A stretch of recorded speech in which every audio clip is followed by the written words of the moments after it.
안녕하십니까. 서남여행원 대표 박혜성입니다. 오늘은 아내가 싸준 도시락과 편지에 대해서 말씀드리겠습니다. 불우한 환경 때문에 배움을 포기하고 공장에 취직해 말단 직공으로 있던 한 청년이 있었습니다. 그는 일을 하며 늘 흉하게 기름때 묻은 자신의 모습을 혐오하다가 끝모를 열등감으로 매일 술만 마시며 방탕한 생활을 했습니다. 그러던 중 마음 착한 여자를 사랑하게 되었고 마침내 그녀와 결혼했습니다. 그의 아내는 진정으로 그를 사랑했습니다. 그가 하는 일이 보잘것없는 일이었지만 유난히 정이 많은 남편의 사람 됨됨이를 늘 자랑스럽게 생각했습니다. 그러나 그는 착한 아내에게 적은 월급과 기름때에 찌든 작업복을 내놓을 때마다 부끄러운 표정을 지어 보였습니다. 그런 남편의 모습을 보고 아내는 마음이 많이 아팠습니다. 아내는 매일 아침 남편의 가방에 넣어주는 도시락과 함께 편지를 써 보냈습니다. 나는 당신이 너무 자랑스러워요.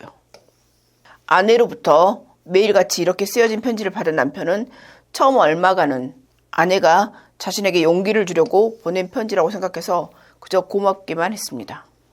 그런데 몇 달이 지나도 아내의 편지는 그칠 줄을 몰랐습니다. 그는 정말로 아내가 자기에 대해서 자랑스러움을 느낄 수 있도록 무언가를 해야겠다고 생각했습니다.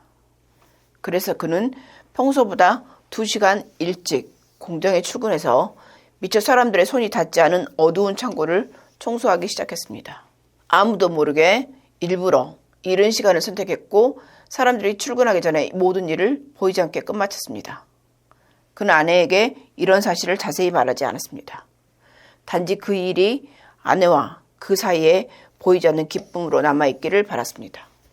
그렇게 매일 아침 청소를 하며 보람 있는 나날이 계속됐습니다. 그리고 많은 세월이 흘렀습니다. 그날 아침도 역시 아내가 싸준 도시락에는 편지가 들어있었습니다.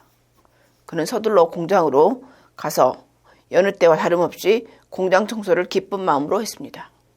바로 그날 아내의 편지를 읽고 점심 도시락을 먹고 나니 사장실로부터 급히 오라는 연락을 받았습니다. 내가 무슨 잘못한 것도 없는데 사장님이 왜 나를 부르는 걸까? 그는 영문을 모른 채 서둘러 사장실로 올라갔습니다. 올라가 보니 사장님은 뜻밖의 말을 했습니다. 나는 20년 전부터 당신을 지켜보았습니다.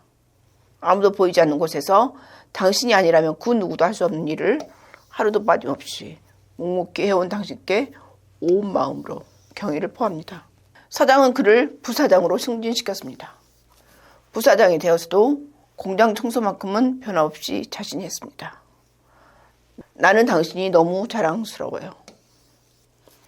20년을 한결같이 말해준 아내의 이 말은, 이 사랑은 무력감과 열등감으로 지쳐있는 남편을 세상에서 가장 아름답게 세워놓은 힘이 되었습니다.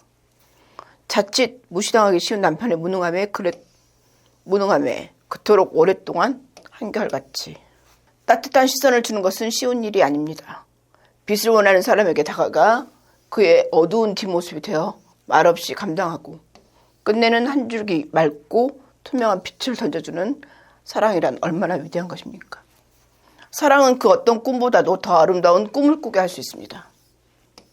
아내가 매일매일 적어준 도시락 편지는 진정한 사랑이었습니다. 또한 아내가 해준 격려는 그에게 크나큰 힘이 되었습니다. 그렇기 때문에 그토록 긴 시간을 오직 한 마음으로 기나긴 꿈을 꾸게 했던 것입니다. 위로와 격려, 칭찬의 말 한마디가 한 사람의 인생을 바꿀 수 있습니다.